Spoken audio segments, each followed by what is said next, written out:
verse 17. Daniel chapter 1, verse 17.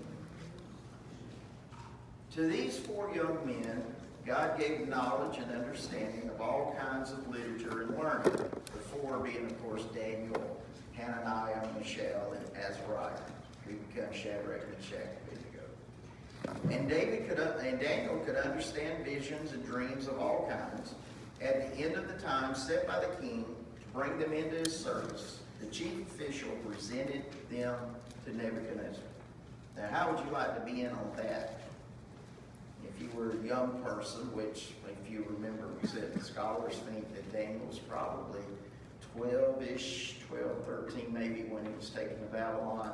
He's been in training now for 3 years, so he's a late adolescent, and now he's being herded in before the king. And the king's about to give him a comprehensive exam. I remember comprehensive exams. Do y'all ever remember taking those? Those were not fun. The last one I took required 4 hours to answer 4 questions. And so that was the exam. Well, they bring them in before Nebuchadnezzar. The king talked with them, and he found none equal to Daniel, Hananiah, Mishael, and Azariah. So they entered the king's service. Now, he's talking about the courtier program. Their policy was, the Babylonians weren't the only ones to do it, other nations in ancient Near East did it too. What they would do is they would carry away the best and the brightest of the whatever land, whatever people group they conquered. And when they carried them away, they would bring them to the palace and put them in training in what they call the courtier, to be courtiers in the palace, or they could serve any number of functions. And usually after the training was over, they would decide where to place them. Sometimes they might be couriers for the king. Sometimes they might be like Nehemiah, the cupbearer for the king. Nehemiah had been a courtier too. They might serve the king as an advisor. They may go out and represent the kingdom in some province somewhere as a representative of the king. They might actually become an assistant to the queen. It just depended on where their aptitude fell. That's where they would put them. And so Daniel and Hananiah, Mishael, and Azariah show that they have the aptitude to be counted among the wise men. So the wise men usually ended up in the king's palace, in the king's service. So that's where they are. In every matter of wisdom and understanding about which the king questioned them, he found them 10 times better than all the magicians and enchanters in his whole kingdom. I don't know, but when I was taking comps, I don't think I was ever 10 times better than everybody else. In fact, there's sometimes I wondered how I passed. And I told y'all the story about that. Of course, some of you may not have been here. When I took comps to get my doctorate, there were supposed to be 20-something of us taking it that day. And they had set aside this big room, lots of tables and chairs so we could spread out and everything else. And when I show up, there's just one other guy. And he and I started talking. I said, aren't there supposed to be 20-something people who are taking this thing today? And he said, that's what I thought. Well, where are they? I don't know. And when the professor got there that was administering the test, I said, no, I thought there were supposed to be 20-something people here today. He said, there are. Well, where are they at? Well, that's a funny story. I said, really? What happened? He said, well, they got here. They're all here. They're all here in town. But they got together. We took comps on Saturday. They got together Friday morning and decided to have a study session. And when they got in the study session, one of them made the comment, I don't think I'm ready for this. And before long, another one chimed in agreement, said, you know what, I don't think I am. And when it was all over, they had all talked themselves out of taking it.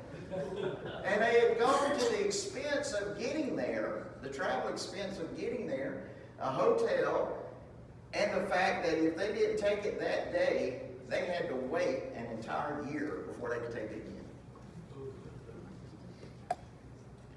It didn't matter, they taught themselves how to do it. That's part of self-taught, by the way. If you focus on the negatives, you'll talk yourself into making big mistakes, because that's just the way the negatives work. And so me and this other guy, we were sitting in this big room by ourselves. He took a whole table and I took a whole table. And 4 hours later, we were done. And then in about a couple of weeks, I got a notice from school. Congratulations, you passed. Now, I didn't ask, can you give me the grade? I just thought, I'll let sleeping dogs lie. They said I passed, I'm just going to go with that. But I can assure you, I was not 10 times better than that other guy that was in there. Here's the sad thing, kind of wrap up that story.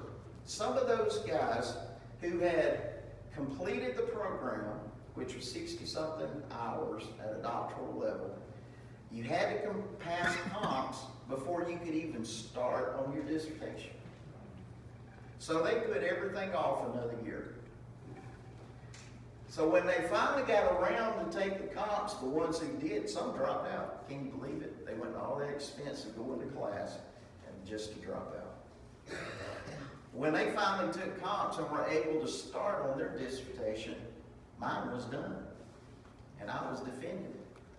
And I actually defended my dissertation a week before they were to come and take comps. I was done. Because that day, if you passed, you were done. So, like I said, I don't think I was like Daniel 10 times better. I was just happy to pass. But Daniel was 10 times better. And Daniel remained there. Now, there is not geography. There is position. He remained in the king's service until the first year of King Cyrus. Now, remember, he's taken away around 605 BC. Cyrus comes to the throne around 539 BC. So, quite a lengthy span or career there, if you will, of Daniel serving the king. Well, if we say we believe in God's sovereignty, then we must allow that God uses difficult circumstances to accomplish his purposes. It's true. And God's sovereignty doesn't just work when I win the lottery. God's sovereignty is in play when I go into tough times too, even if I cause them. You know, here's the thing. God doesn't make us go through all the tough times we cause. Sometimes he'll deliver us from them. Can you think of times you've just done something just flat out stupid and God delivered you from what could have been very bad consequences? But sometimes God will send us into a set of circumstances that have nothing to do with what we've been doing. God just puts us in these circumstances, and he puts us in these circumstances for a reason. And that's to accomplish his purposes in us and through us. We don't need to forget that last part. God's not just working in me. That's good that he does that. But he's also working through me to touch the lives of somebody else. And that's the same for all of us. Because whether we know it or not, others are watching. And people don't really watch you when everything's great. Okay, when everything's great, they might be jealous, but they're not really watching. But when everything's not great, when the circumstances are not good, that's usually when people start watching. Especially if you hold up in a way that they don't understand. You understand what I'm saying here? I mean, if you're somebody who, like the writer of It Is Well With My Soul, if you know his backstory, he didn't write that when he had just won the lottery. He wrote that when he just found out his family had died at sea because their ship sank. And he wrote, It Is Well With My Soul. Now, anybody that knew him and knew what happened, when he could pull that song out, they couldn't figure that out. That didn't make sense. But see, that's exactly what Daniel does when he's in Babylon. He keeps giving evidence that the way of God, that living according to the ways of God, is a superior way of life. And the circumstances really don't matter. All right, so God uses difficult circumstances to accomplish his purpose. And I just want to remind you of the opening verse to the book. In the 3rd year of the reign of Jehoiakim, king of Judah, Nebuchadnezzar, king of Babylon, came to Jerusalem and besieged it. This was the first time he's going to come through. And the Lord delivered Jehoiakim, king of Judah, into his hand, along with some of the articles from the temple. These were carried off to the temple of his God in Babylonia and put in the treasure house of his God. Now, did you catch that little phrase in there where it says, God turned him over to his enemy? Why? Because Jehoiakim wouldn't listen. He was living in rebellion against God. God had sent Jeremiah to preach repentance, and in response to that, Jehoiakim persecuted Jeremiah. And finally, God had enough. Judgment's here. Judgment's coming. And so, this first time, before it gets to the final judgment on the city, this was just what I would call the shot across the bow. When the Babylonians encircled the city and cut it off from the outside world, they were not known for leaving things in place. They were known for when they had to go to all that effort, they would just level the place and move on. But they didn't. God spared the city. But he didn't spare Jehoiakim, because Jehoiakim was put under heavy tribute. He lost all of his future leaders because they took all of the young people away who could have been future leaders in the city, Daniel being one of them. And then I thought it was interesting that in part of him being turned over to his enemy, it says, and they carried off treasure from the temple of God. Now, why is that interesting? Because at that time, the message of the false prophets was God's going to bless us. Boy, we got blessings coming. We got blessings abounding. We're the children of Abraham. God's going to bless us. He's not going to let the Babylonians come in here and destroy us. He's going to bless us. Name it, claim it. The blessing wagon is coming. And Jeremiah would chime in and say, no, it's not going to happen like that. I'm telling you, it's not going to happen like that. But that was the version of Judaism they wanted. That was the message they wanted. And so I think it's interesting that God allows the enemy to go in and plunder their religion, because they had embraced one that wasn't true. They had taken Judaism and had refashioned it in their own image. And that's one of the things Jeremiah deals with. If you ever read his book, you'll find out he not only rebuked them for turning their back on God, he rebuked them for the way they were treating each other because it violated the law of God. And yet they would mistreat, enslave each other, and then they would go to temple on Saturday and everything's wonderful. Blessings are coming. The popular priests would tell them how wonderful they were and how much better things were going to be. Until they weren't. And so when the Babylonians go into the temple, not only do they take stuff out, they desecrate it by being in it. Are you starting to get a picture here of when judgment starts to unfold in a person's life? It may not come full force. In fact, it usually doesn't. It's progressive. But it's just interesting to watch the strategy God uses when he lets this process start in a person's life of taking away things that are the most precious to them until it finally builds up to the big. All right, so that's the king. And we know that most of the people went to Babylon out of their, as a consequence for their sin. And we have said, or said a couple of weeks ago, that was for correction. But judgment isn't just for correction. For Daniel, Babylon was the place he was going to flourish. And like we said last week, if it weren't for Babylon, you would never know who Daniel was. There'd be no Shadrach, Meshach, and Abednego. There'd be no fiery furnace. There'd be no lion's den.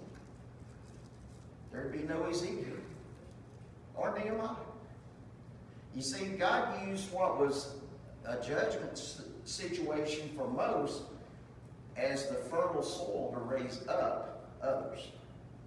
Which means, regardless of what's going on around us, we can prosper. And I don't mean prosper in the sense of financially, but the very situation we're in that may seem bad to everybody else might be the backdrop where we're going to do our best. Where that calling God has in our life finally becomes a reality.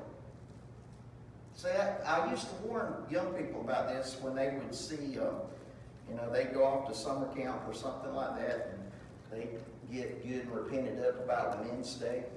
And then Thursday, they would give them one of these give your life to God type messages, and they talk to them about having a vision and a calling and all that other stuff. And then they would come back to, I'd see them next year in school, and they would start throwing these terms around. Well, I got a calling. God's going to do great things through me.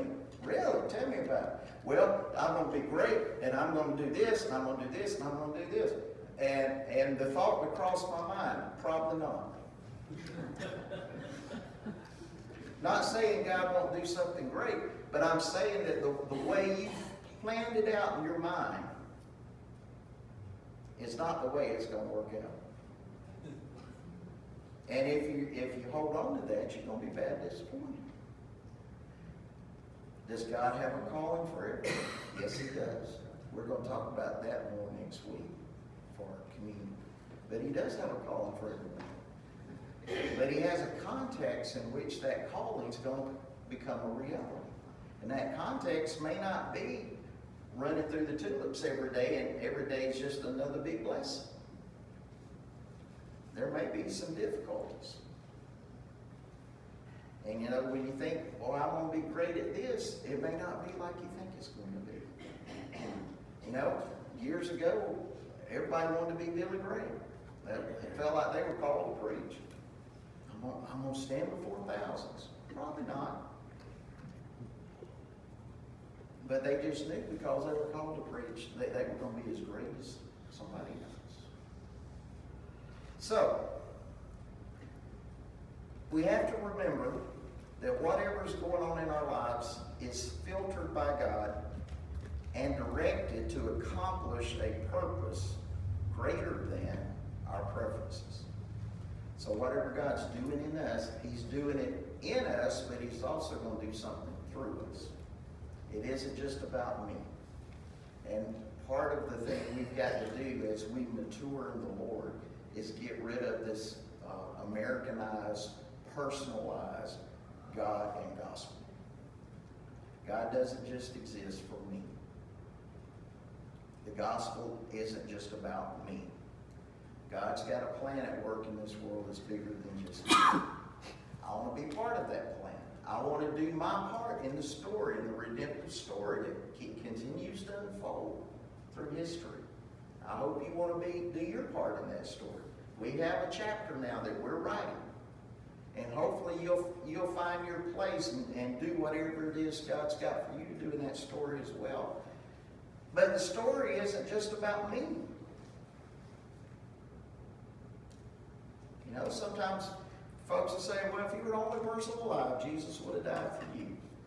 Well, that may be true, but you're not the only person alive. And He didn't just die for you.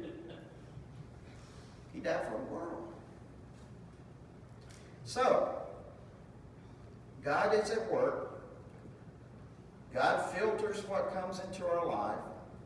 And as we look at Daniel in chapter 1, we see a man who is a champion for God, and I would say almost a Superman.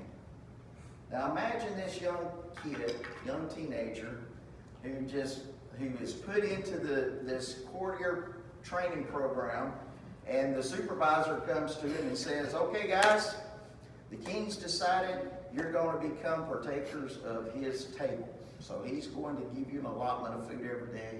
And really that was a symbolic thing more than Daniel just didn't want to eat meat. It had a lot to do with the fact that he was submitting his allegiance to Nebuchadnezzar. That's the reason the kings did that, was to symbolize the fact they had authority over them, full ownership of them. So Daniel says, well, tell you what, let's make a deal. Me and my guys, do they still say posse nowadays? You say, me and my posse. Or we're going to abide by the Jewish diet. Y'all do your thing, and then in 10 days, compare us to them. And you decide. And if the king's servant was concerned that they were going to look sickly, and that was really the only reason why he didn't want to go along with that to start with. And he said, well, I don't know, I don't want to lose my head over this. And Daniel said, well, give us 10 days, then you decide. That was Daniel's confidence that the ways of God would produce evidence that his way of life was superior to theirs. They did it, and sure enough, his appearance, the appearance of the guys that were with him was better than the others who were in courtier training, and so the man changed the diet of everyone to make it reflect Daniel's diet. I heard somebody talk about this morning. He said, I know we have this thing going around now called Daniel fast, yeah. He said, but the thing about it is back then that wasn't to lose weight, it's to gain weight. Today we use it to lose weight, but anyway. So Daniel, in this first little incident, comes out the hero. He's about like Superman. I can just see him up there in his cape. You know, and I mean, he's shown this guy, he's shown this Babylonian leader, hey, you know, we know what's going on. You just need to listen to us. And then we're at the end of the chapter, at the end of the program, he goes before the king and proves to the king he's 10 times smarter than everybody else. Can't you see his cape flapping in the wind? But here's a part of it that I think we would benefit from if they had included it in the text. But they didn't. I would love to know the personal side of Daniel during this period of time. I would love to know what he went through as a young teenager, living in a foreign country, under mean people who could care less about, you know, not seeing his family anymore, not seeing his mom anymore, brothers or sisters. He's in this foreign land, having to learn a foreign language, having to learn a foreign literature, and his whole life has been turned upside down. I would love to know his personal life at that time. See, we don't know. All we have in chapter 1 says public life. And they write it that way for the simple reason of setting up the fact that Daniel was a righteous man and had the favor of God on him. And that's fine. But I would love to know his personal life. Did he struggle? Do you think there was ever mornings he walked outside and he looked towards Jerusalem and was homesick? Do you think at night he lay in his bed and he thought about mom? He thought about mom cooking those homemade biscuits. He thought about sitting around and talking with his brothers and sisters, and hearing the stories of old of what God had done for Israel. Do you think he just said it maybe in his bed and cried at night? Because his whole life had been turned upside down. I tend to think he did. I think he probably struggled with many of the same emotions we do when we find ourselves in the middle of difficult circumstances. You see, we are human beings, and he was too. And we don't need to get into this thing of, well, if you're really spiritual, you won't feel that. I'm not really sure where that came from. If you're really spiritual, you won't feel sad when you're in bad circumstances. If you're really spiritual, you won't struggle with depression. If you're really spiritual, you won't be sorry or sorrowful or sad. If you're really a Christian, you're supposed to be happy all the time. And that's not human. Actually, we have another word for that. It's called denial. And when we, in my business as a counselor, when I have somebody come in and their life is just in a shambles because not necessarily the stuff they did, but just circumstances have gone everywhere, and they don't want to admit it. So they give me what I call the mask of victory. And the mask of victory is they put on this facade for public consumption where they come in quoting Bible verses and I'm in the victory charge and and all this other stuff, and they're telling you all the things they think you want to hear so you won't get on their back about being human. And I don't get on people's back about being human. I know what it's like to be in difficult circumstances.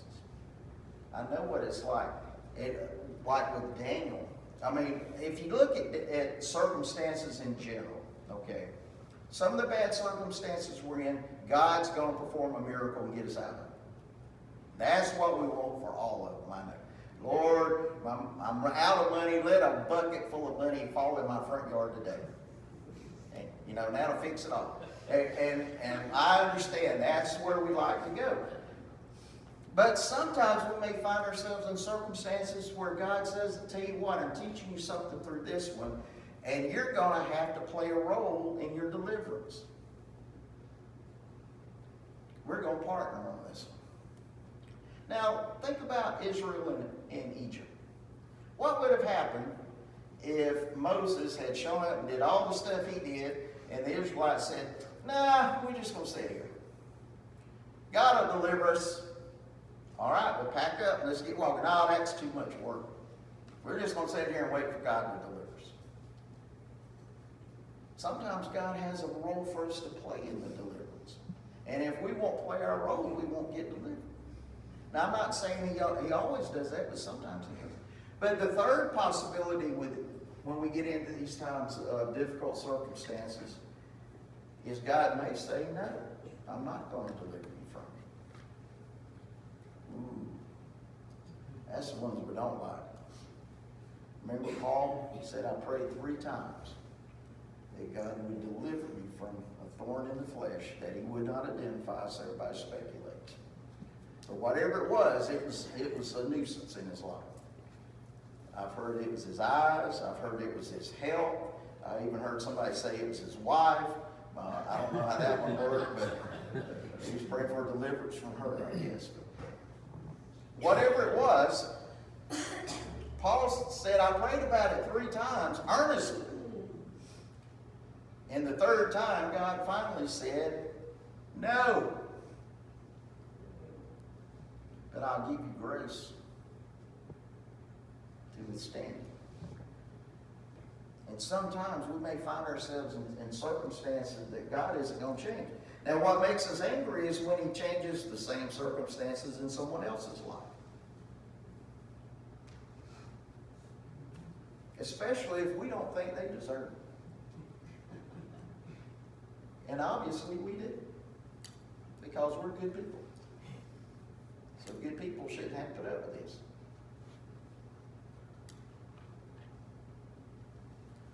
But even if he says no, there's still grace for us. Even if we end up in the fiery furnace, there was a 4th man in there with them too. And if we're in our fiery furnace, he'll be there with us. If we're going through circumstances that we don't want and don't like, he's there with us. So, what can we learn from Daniel's experience thus far? Well, We haven't gotten too far into it, but just kind of as a beginning point, we must trust God with the situation. For whatever he went through, he was able to work through it. He was able to work through it enough that he was still faithful to God. He was still faithful to the king. And he was still producing evidence of the fact that he lived a way of life that was superior to the Babylonian way of life. And because of that, God's favor came upon him. So, what can we learn? We must trust God with the situation. Second thing we learn is find a way to work through our human emotions, which I think Daniel did. How? I don't know. I'll tell you the common way in the Old Testament was to focus on the Psalms. To remind yourself, meditate on the word of the Lord, meditate on the Lord, sing praises to the Lord, and they would keep that going all the time. And that was a common way to deal with times of hardship, despair, and so forth. And lastly, continue in faithfulness to God and to providing evidence for the validity of the gospel. So, what does that mean for us then? What can we do? Well, if you're in a situation today, circumstances today that aren't what you want, they're difficult, they're negative, they're bad, maybe hopeless, it seems, and you're just wondering, what next? What can I do? Let me recommend this. Get at peace with the sovereignty of God. Get at peace with the sovereignty of God. He knows what he's doing. We don't know what he's doing. He knows what he's doing. And I would follow that up with number 2, which is pray for discernment about the situation. Pray. If you're in the middle of circumstances and you say, I just don't understand it. I shouldn't be going through this. I don't understand what's going on. Pray. God, what is going on? Show me what it is. Is there something you're just doing in me so you can do it through me? Or is there something I need to change so that the circumstances will lift and not keep coming into my life? What is it? Or am I in something you're just not ever going to change and I'm going to have to learn to rely on your grace? Show me. You know what? He will. And like I said, sometimes he may just miraculously get us out of it. He may deliver us miraculously. Sometimes he requires something of us. Sometimes he's just going to give us his grace to endure. But whatever the situation is, there's one thing we do know and we can hang our hat on, and that is this. Regardless of the situation, we can be faithful to God. And not only can we be faithful to God, we can continue to demonstrate through our lives that the gospel is true and provide evidence for the fact that living the way of God produces a superior life to living according to the world. See, that's what the world wants to see anyway. Evidence. They don't really care how good a game you can talk. How much evidence do you have that it works?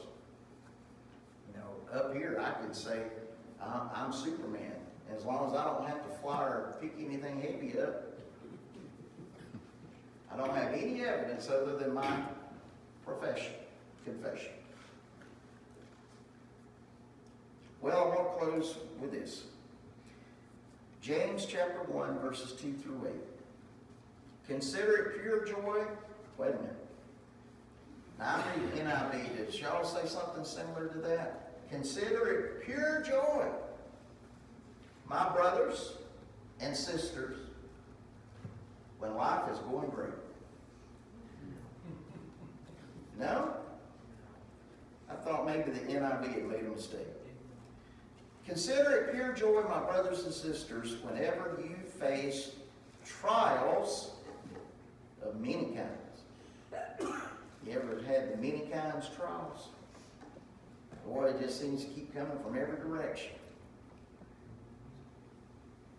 Because you know, this is something we're supposed to know, that the testing of your faith, now testing here isn't just like sitting down taking a test.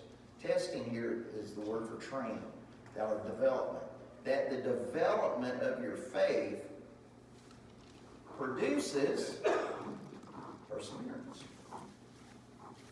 Let perseverance finish its work so that you may be mature and complete. The word there is teleos, or teleos, however you want to say it. It's something that reaches its full end, something that reaches full maturity or completeness, lacking nothing.